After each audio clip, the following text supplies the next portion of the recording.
خواب میں مستقبل کی خبر ہو سکتی ہے. بخاری مسلم دونوں میں حدیث ہے کہ میری وفات کے بعد اب نبوت کی خبروں میں صرف مبشرات باقی ہیں. صحابہ نے پوچھا مبشرات کیا ہیں؟ فرمایا خواب. خواب کے علاوہ کوئی سورس نہیں ہے, کوئی کشف, کوئی الہام ختم نبوت کی وجہ سے اب اس امت میں باقی نہیں رہا. اس پہ میری الگ سے ویڈیوز ریکارڈڈ ہیں, یہ ٹاپک آج میرا نہیں ہے. سوائے کیٹاگوریکلی نبی علیہ السلام نے کہا خواب کے. تو خواب میں آپ کو قریبی رشتہ دار اگر بری حالت میں نظر آتا ہے اس کی طرف سے صدقہ اور خیرات کریں, اس کا کوئی قرض ہے تو وہ اتاریں. وہ تو صحیح مسلم میں ہے کہ شہید کا ہر گناہ معاف ہو جاتا ہے, قرض اس کا بھی معاف نہیں ہوتا. بخاری مسلم میں حدیث ہے نبی علیہ السلام کے سامنے مقروض کا جنازہ لایا جاتا تو آپ جنازہ ہی نہیں پڑھتے تھے جی. پھر جب اللہ نے وسعت دی تو حضور خود اس کا قرض اتار دیا کرتے تھے, اور پھر قرآن کی آیت پڑھتے تھے النبی اولا بالمؤمنین من انفسہم وازواجہ امہاتہم. نبی مومنین کی جانوں پر ان سے بڑھ کر حق رکھتے ہیں, اور نبی کی بیویاں امت کی مائیں ہیں. حالانکہ اس آیت کا مطلب یہ تھا کہ امت کا کام ہے کہ تن من دھن اپنے نبی کے لیے لوٹا دے, لیکن حضور اس کا مطلب یہ بھی لیتے تھے کہ میں چونکہ امت کا روحانی باپ ہوں, میرا کوئی امتی مقروض مرے گا اور اللہ نے مجھے وسعت دی ہے غزوہ خیبر کے بعد مال غنیمت کی وجہ سے, تو میں اپنے امتی کا قرض اتاروں گا. دیکھیں ہمارا پیر کیسا ہے. آپ کے پیر تو نذرانے بٹورتے ہیں آپ سے, ہمارا پیر وہ ہے جو اپنے مریدوں کے قرضے بھی خود اتارتا تھا. حالانکہ یہ وہ پیر ہے جس کے بارے میں اللہ نے کہا کہ تم نے اپنا تن من دھن اس کے اوپر لوٹانا ہے اور یہ تمہارے ایمان کی بنیاد ہے. بخاری مسلم میں حدیث ہے تم میں سے کوئی مومن ہی نہیں ہو سکتا جب تک کہ میں اسے اس کے ماں باپ اولاد سب لوگوں سے بڑھ کر عزیز نہ ہو جاؤں. تو نبی علیہ السلام ہر معاملے میں خود رول ماڈل بنے ہیں. تو قرض اس کا اتار دیں, مرے ہوا بندہ اگر مقروض تھا اس کے لیے دعائے مغفرت کریں, اس کو نفع پہنچے گا, بخشش ہو سکتی ہے اس کی دعا کی برکت سے. قرآن میں حکم بھی ہے ربنا اغفر لنا ولاخواننا الذین سبقونا بالایمان. اہل ایمان کی نشانی ہے کہ وہ اپنے سے پہلے جو مر چکے ہیں ان لوگوں کے لیے دعائے مغفرت کرتے ہیں. ٹھیک ہے, تو یہ تو ہمیں قرآن میں حکم ہے. اصالہ ثواب کے 10 طریقے میری ویڈیو ہے یوٹیوب کے اوپر, کئی ایک ویڈیوز اس ٹاپک کے اوپر ریکارڈڈ موجود ہیں. لہٰذا خواب میں اگر آپ کسی کو اس طرح دیکھتے ہیں نا تو آپ صدقہ خیرات کریں. باقی یہ ضروری نہیں ہوتا کہ جو کچھ آپ نے دیکھا ہے ویسے ہی ہونا ہے. ویسے ہو بھی سکتا ہے, ویسے نہیں بھی ہو سکتا. جب تک وہ معاملہ اسٹیبلش نہ ہو جائے آپ کہہ نہیں کچھ سکتے. وہ تو ڈاکٹر تعلق قادری صاحب بھی کتنا عرصہ پہلے وزیر اعظم بنے بیٹھے ہوئے, وہ تو سیاست ہی چھوڑ گئے. تو خوابوں سے تو کچھ نہیں ہوگا جب تک اسٹیبلش نہ ہو جائے. صحیح بخاری میں حدیث ہے ام الاعلیٰ خدمت کیا کرتی تھی عثمان بن مظعون ایک بوڑھے صحابی کی, بہت بوڑھے تھے, بڑے نیک تھے, فوت ہوئے. نبی علیہ السلام میت پہ آئے تو ام الاعلیٰ نے حضور کی موجودگی میں کہہ دیا اے عثمان تیرے لیے تو جنتیں ہیں آخرت میں. حضور نے کہا تمہیں کس نے یہ بات بتائی ہے؟ حالانکہ میں اللہ کا رسول ہوں, مجھے نہیں پتا. اللہ سر یہ حدیث بخاری شریف میں ہے,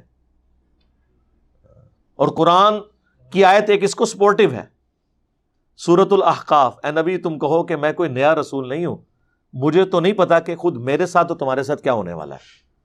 یہ اصل میں ہمارا ایک عقیدہ درست کرنے کے لیے اس طرح کی باتیں کی گئی تھی.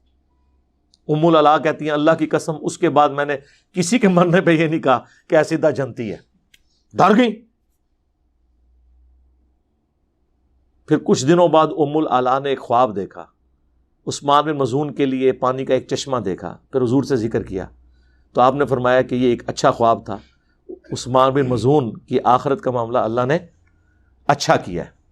لیکن اس خواب کو دیکھا انہوں نے بعد میں, اور اس کی تعبیر نبی علیہ السلام نے بیان کی. خوابوں کی تعبیر ایک پورا علم ہے, اس طریقے سے نہیں ہے. اور باقی نبی علیہ السلام کو خواب میں دیکھنے کے بارے میں تو آپ دیکھ رہے ہیں, بریلوی دیکھتے ہیں تو وہ بریلویت کو صحیح کہتے ہیں, دیوبندی دیکھتے ہیں تو دیوبندیت کو صحیح کہتے ہیں, سب ہی دیکھ رہے ہوتے ہیں خواب میں. ابھی آپ کے فون سے پہلے مجھے انگلینڈ سے کال آئی ہے, بتلا رہے تھے کہ میں نے خواب دیکھا اور اس میں جناب رسول اللہ صلی اللہ تعالی علیہ وسلم کی زیارت ہوئی. آپ نے فرمایا کہ بھائی طارق جمیل کو پیغام دے دو کہ آپ کے دوست ہمارے پاس پہنچ چکے ہیں اور اللہ تعالیٰ نے ان کو معاف کر دیا ہے، کیا ان کا اکرام کیا ہے یا عزت دی ہے، ایسے بھی الفاظ انہوں نے کہے۔ ابھی تھوڑی دیر پہلے ان کا یہ فون مجھے آیا تو بہت خوشی ہوئی مجھے ان کی بات سن کر۔ اور ایک دوسرے کے خوابوں کا انکار بھی کر رہے ہوتے ہیں۔ ہاں یہ بھی دیکھیں نا، تو خوابوں کی تعبیر ہمارے پاس کوئی سورس نہیں ہے کہ ہم ڈیفینیٹلی بتا سکیں، بس ہم اندازہ لگا سکتے ہیں۔ ہمارے پاس بھی لوگ آتے ہیں کہ جی اب بتائیں کیا کرنا ہے، ہم کہہ رہے ہیں جی یار صدقہ و خیرات کرتے ہیں، اس مسئلے میں یوں کر لیں، بس دیٹس آل، اس سے زیادہ ہم کچھ کر نہیں سکتے۔ باقی جو آپ کے اولیاء اللہ کے خواب ہیں وہ تو یقین کریں اس قابل بھی نہیں کہ یہاں پہ بیان کیے جائیں۔ میاں وہ ارواح ثلاثہ سے میں نے بیان کیا تھا نا کہ اشرف علی تھانوی صاحب نے کتاب لکھی ہے ارواح ثلاثہ، 3 روحیں، نام ہی دیکھ لیں، یعنی 3 مرے ہوئے بابوں کی کرامات، اور نیچے لکھا ہوا یعنی کرامات اولیاء۔ اس کتاب میں آپ کو وہ کچھ ملے گا، بلکہ مجھے کچھ عرصہ پہلے طارق میر صاحب نے فون کر کے کوئی میرا کلپ دیکھا، ان کا یار واقعی یہ لکھا ہوا ہے کہ قاسم نوتوی صاحب مرنے کے 6 سال کے بعد دیوبند مدرسے میں واپس آئے، قبر سے نکل کے صلح کرا کے پھر چلے گئے، اور بیداری میں نے کہا ہاں جی لکھا ہوا ہے، کہتے ہیں مجھے تو نہیں پتا۔ تو اس لیے ہم ڈسپلے کروا دیتے ہیں، ہم نے نہیں کتابیں چھاپی ہوئی۔ جائیں پوچھیں گے بزرگ یہ لکھ کے جو کچھ گیا ہے یہ کرامات اولیاء ہے۔ بریلویوں کا مردہ نکل آئے تو شرک، دیوبندیوں کا بابا نکل آئے تو توحید۔ پھر کہتے ہیں جی سعودیہ والوں نے جو بندی لگائی ہے، ہم پہ جھوٹا الزام لگایا کہ ہماری کتابوں میں شرک اور بدعت ہیں نا جناب، کیوں نہیں ہے؟ وہ آپ نے چشمہ دوسرا لگایا تھا نا، آپ کو صرف بریلویوں کی نظر آتی تھی، وہ اہل حدیث تو دونوں کو اوپر سے ایک نظر سے دیکھ رہے ہوتے ہیں نا، کہ کام انہوں نے بھی ڈالا ہوا ہے، کام انہوں نے، جس طرح میں بھی کہتا ہوں پابندی نہیں ہونی چاہیے، یہ غلط ہے۔ سلیبس کو چینج کروائیں، ریاض الصالحین شروع کروائیں، میری ویڈیو اس پہ پہلے آ چکی ہے، کام تو ڈالا ہوا ہے انہوں نے۔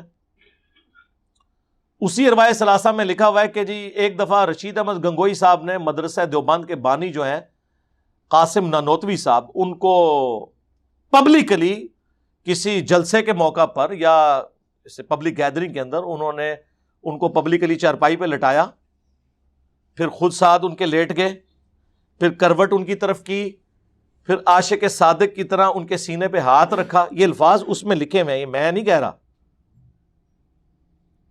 اور اب اتنا کچھ اگر کسی کے ساتھ ہو رہا ہو تو اس بیچارے نے بولنا ہی ہے نا آگے سے۔ تو قاسم نانوتوی صاحب جو مدرسہ دیوبند کے بانی ہیں، انہوں نے کہا کہ میاں یہ کیا کر رہے ہو، لوگ کیا کہیں گے؟ تو رشید احمد گنگوئی صاحب فرماتے ہیں کہ کہنے دو لوگوں کو، یعنی اگر میری زبان میں آسان کہنے دو، یہ تو ہے ہی بٹ دماغ نے، انہوں کا اتنا دماغ ہے کہ یہ سوچن کہ بابے بھی غلط ہو سکتے ہیں۔ لیکن ان کو نہیں پتا تھا کہ آج وہ وقت آ چکا ہے کہ لوگ گلی گلی کہہ رہے ہیں کہ بابے تھے، شے ہی کوئی نہیں۔ دیکھو وہ جو المحنت میں لکھا ہے نا، ہم بزرگوں کی قبروں اور سینوں سے فیض لینے کے قائل ہیں۔ تو قبروں والا واقعہ تو میں نے آپ کو بتا دیا، وہ دیوبند مدرسے کے بانی قبر سے نکل کے صلح کروا کے واپس چلے گئے، اور اس میں تو الفاظ ہیں کہ وہ مولانا کہتے ہیں کہ جی سردیوں میں بھی ان کو پسینہ اتنا آیا ہوا تھا کہ ان کی وہ چادر، وہ سارا لحاف بھیگ چکا تھا۔ تو میں نے کہا حضرت آپ کی کیا حالت ہے؟ وہ کہتے ہیں ابھی بھی حضرت نانوتوی آئے تھے، مردہ قبر سے نکل آئے تو صرف پسینہ نہیں نکلتا، خواب میں نہیں، یہ بیداری میں۔ تو یہ قبروں سے فیض تھا۔ لوگ کہتے تھے سینے سے فیض، سینے سے فیض ہے جی۔ وہ ان کی طرف کروٹ کٹ کے لیٹے اور پھر اپنا ہاتھ ان کے سینے پہ رکھا، یعنی وہ کنیکشن انہوں نے بحال کیا، سینے کو انہوں نے فیض دیا، یا لیا تو نہیں ہوگا، ظاہر ہے وہ قاسم نانوتوی تو ان کے شاگردوں میں آتے ہیں، وہ ان کے شیخ ہیں۔ یہ تو تھی جناب پہلی قسط اس کی، دیکھو بس دے بھیجے۔ دوسری قسط بھی بیان کر دئیے یار، رہنے دیں نہیں یار، وہ پھر کہیں گے یہ بالکل اس طرح کر رہا ہے اور وہ کر رہا ہے، کتابوں سے کر رہے ہیں۔ چلے جی بلال بھائی کہہ رہے ہیں کتابوں سے ہی کر رہے ہیں نا، تو چلے ہم کنٹرول الفاظ میں، وہ اتنے فلمی الفاظ تو میں استعمال نہیں کر سکتا۔ تذکرۃ الرشید ایک کتاب ہے جس میں رشید احمد گنگوئی صاحب کا تذکرہ ہے، یعنی ان کے حالات زندگی ہیں اور ان کے اپنے چاہنے والوں نے بیان کیے ہیں۔ اس میں اس کی اگلی اور سمجھ لیں آخری کشتی ہے، یا آج جو ہم بیان کر رہے ہیں یہ آخری قسط ہوگی ان کے لیے. اس میں اس خواب کا ذکر موجود ہے. یہ تو بیداری تھی نا کہ وہ عاشق صادق کی طرح لیٹے، اور قاسم نانوتوی کو بھی سمجھ آ گئی. انہوں نے کہا میاں کیا کر رہے ہو، لوگ کیا کہیں گے.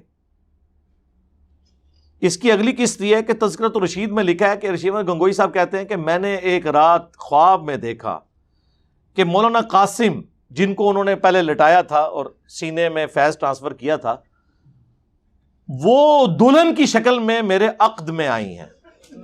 جی جی جی جی جی وہ دلہن کی شکل میں، یہ نہیں انہوں نے کہا کہ میری دلہن اس شکل میں آئی، انہوں نے کہا وہ دلہن کی شکل میں میرے خواب میں آئیں، عقد میں آئی، خواب میں ہی انہوں نے دیکھا. اور اس کو آگے بیان کرنے سے پہلے میں بتا دوں کہ بخاری مسلم دونوں میں حدیث ہے کہ خواب کی 3 اقسام ہیں: اللہ کی طرف سے، شیطان کی طرف سے، یا نفس کی طرف سے. نفس کی خواہشات بھی بعض اوقات اس طرح سامنے آتی ہیں. جیسے عمران خان صاحب نے 2013 میں کہا کہ میں نے خواب دیکھا ہے کہ میں پرائم منسٹر بننے والا ہوں، کلین سویپ کیا ہے. اس وقت تو نہیں ہوا، بعد میں کلین سویپ نہیں ہوا، پرائم منسٹر وہ بن گئے. تو اس وقت جو خواب انہوں نے دیکھا تھا نا، وہ ان کی نفس کی خواہش تھی، وہ سامنے آئی. ہر وقت جب بندہ سوچے تو کچھ نہ کچھ تو ہو جاتا ہے. ڈاکٹر طاہر القادری صاحب نے تو آپ میں سے کئی لوگوں کی پیدائش سے پہلے یہ خواب دیکھا ہوا ہے. تو نفس کی خواہش ہی تھی نا، ہوئی تو نہیں، کوئی غیبی خبر تو نہیں تھی وہ والی. تو کہتے ہیں نہیں، میں نے خواب میں دیکھا کہ وہ جو ہیں وہ دلہن کی شکل میں میرے پاس آئی ہیں، اور پھر وہ ان کا نکاح ہوا، اس کے بعد پھر روحانی اولاد بھی ہوئی. ہاں جی. اور اس کے بعد یار یہ اگر کسی کو خواب آیا بھی تھا تو ظالموں اس کو لکھنے کی کیا ضرورت تھی. اور اس میں وہ لکھتے ہیں، اور پھر آگے اب لکھنے والے کو بھی شرم نہیں آ رہی، اب اس کی وہ تعویل کر رہا ہے. وہ کہہ رہا ہے جی یہ خواب کی تعبیر اصل میں یہ تھی کہ مولانا قاسم نانوتوی صاحب نے رشید احمد گنگوئی صاحب کے شاگردوں کی، اسٹوڈنٹس کی تربیت کرنی تھی بات میں. تو اس سے انہوں نے یہ بھائی تربیت کرنے کے لیے بیوی بن کے ان کے عقد میں آنا اور پھر اس سے اولاد پیدا ہونا، یہ پورا کام ہونا ضروری تھا. اگر یہ سمجھتے ہیں نا کہ اس خواب میں کوئی مسئلہ نہیں ہے تو سر بیان کرو. پوری دنیا کی دیوبند کی مساجد میں اگلی دفعہ یہ خواب بیان کیا جائے بزرگوں کی کرامات کے طور پر. بھائی جو چیز ہوگی آپ فخریہ بیان کریں گے نا. جس عقیدے سے آپ لوگ منہ چھپاتے پھریں تو صحیح مسلم کی حدیث ہم آپ پہ فٹ نہ کریں. گناہ وہ جو تیرے دل میں کھٹکے اور تو اس بات سے ڈرے کہ لوگ اس پر مطلع ہو جائیں. چلے آپ تشریح کے ساتھ بیان کرتے ہیں، لیکن ان کو پتہ ہے کہ اب لوگ جو ہیں وہ بٹ دماغ نہیں ہیں. لوگ تو پوچھیں گے میاں یہ کیا ہوا. اسی لیے میں نے اپنے اسٹوڈنٹس کو کہا کہ ان کو آپ سمجھانے کے لیے پورا واقعہ لکھیں گے تو ان کا دل دکھے گا. آپ صرف لکھ دیا کریں میاں، آگے وہ سائن اس طرح، وہ جو سیدھی لائن اور نیچے چھوٹا سا ٹھمکا، ایکسکلیم ود جوائے یا ایکسکلیم ود سارو، وہ سائن ڈال دیا کریں. تو اب یہ چیزیں انہوں نے کتابوں میں چھاپی، ہم صرف راوی ہیں بیان کرنے والے. ان کا دین اس قابل نہیں ہے، ان کے بابوں کا دین، کہ اس کو یہ بیان بھی کر سکے. ہمیں کراچی سے اگلے دن اکیڈمی میں ایک کال آئی. تو کراچی کے ایک مفتی صاحب مشہور زمانہ لطیفوں والے، ان کے وہ نمازی بھی تھے، اور کہتے ہیں میں علی بھائی سے اتنی نفرت کرتا تھا. میرا بھائی مجھے کہتا تھا سنو، لیکن میں کہتا تھا میں نے سننا بھی نہیں. کہتا بس ایک ہی کلپ سنا. میں کہتا ہوں جی آپ ہمارا کوئی ایک کلپ سن لیں کسی بھی ٹاپک پہ، خواہ وہ فکر آخرت سے ریلیٹڈ ہو ہدایہ پورٹل کا، یا انڈرسٹینڈ اسلام میں بابوں کی کلاس والا کوئی کلپ ہو، یا مسلم اونلی کے اوپر اخلاقیات سے متعلق کوئی کلپ ہو، وہ کافی ہوتا ہے بتانے کے لیے کہ بھائی دین اس طریقے سے بیان ہوتا ہے ریفرنسز کے ساتھ. وہ کہتا جی ایک کلپ دیکھا اور وہ وہی تھا، قبر سے نکل کے صلح کروا کے واپس چلے گئے ارواح ثلاثہ. کہتا ہے میں تو حیران ہو گیا. تو میں نے مفتی صاحب سے کہا کہ اس طرح، تو ان مفتی صاحب نے کہا تمہیں منع کیا تھا انجینئر کو نہیں سننا. انہوں نے کہا جی میں نے چلے اب سن لیا، اب تو مجھے وائرس لگ گیا ہے، اب اگلا علاج بھی کریں نا. پریونٹیو مینٹیننس تو نہیں، کیوریٹو علاج تو میرا کریں نا. کہتے ہیں نہیں اصل میں آپ لوگوں کو ان باتوں کی سمجھ نہیں ہے اس لیے ڈائریکٹ نہیں پڑھنی چاہیے. اس نے کہا جی میں ڈائریکٹ نہیں پڑھ رہا, میں کتاب لے کے آ رہا ہوں, آپ مجھے سمجھا دیں. کہتے کتاب لے کے گئے ہوں تو آئمائشیں شروع کر دی. کہتے مجھے فوراً ہی اندازہ ہو گیا یار یہ تو بالکل کسی بنیاد پہ نہیں کھڑے. اور مجھے کہنے لگے مجھے نہیں, میں وہ فون سن رہا تھا, کیونکہ جب اس طرح کی باتیں ہوں نا تو میں کبھی ابرار بھائی کے پاس بیٹھا ہوں نا تو وہ اسپیکر آن کر دیتے ہیں کہ تاکہ میری بھی تھوڑی حوصلہ افزائی ہو جائے سن کے. تو جب انہوں نے اسپیکر آن کیا تو وہ کہنے لگے علی بھائی جتنے یہاں پہ اس کے جلسے ہوتے ہیں, پروگرام ہوتے ہیں, اس میں ٹاپک آپ کو اس نے بنایا ہوتا ہے. ان کی ویڈیوز ریکارڈ نہیں ہوتی, ویڈیو تو یہ صرف وہ ایک ریکارڈ کر کے چڑھاتا ہے نا. باقی جتنے عام اس کے دورے جدھر بھی ہوتے ہیں نا, آپ کو ٹاپک بنایا ہوتا ہے کہ اس فتنے سے بچنا ہے. تو اب آپ کر لیں میرے بھائی, اللہ نے اس وقت ڈیجیٹل میڈیا کی وجہ سے سارے فرقوں کی بنیادیں اکھاڑ کے رکھ دی ہیں اس حوالے سے کہ ان کی تعلیمات اس قابل نہیں کہ پبلک کو پیش کی جائیں. ہم دیکھیں ان کی تعلیمات ہم پیش کر رہے ہیں, دیکھیں ان کے بزرگوں کی کرامات ہم بیان کر رہے ہیں. آج تک سنا تھا آپ نے بریلوی صرف اپنے بزرگوں کی کرامات بیان کرتے تھے, دیوبندیوں کی تو وہ مانتے ہی نہیں تھے. ہم تو مان بھی رہے ہیں اور بیان بھی کر رہے ہیں, پھر آگے بتا رہے ہیں آپ بتائیں یہ بزرگ ہیں میاں, بس اس سے زیادہ ہم کچھ نہیں کہیں گے. تو یہ ایک علمی ایک بوجھ تھا, ہم نے اپنے کندھے سے اتار دیا. کئی بار میں نے کہا دوسری قسط ہے, لوگ کہتے تھے لیاؤ دوسری, تو بس وہ دانش دی موت ہو گئی ہے, ٹھیک ہے نا.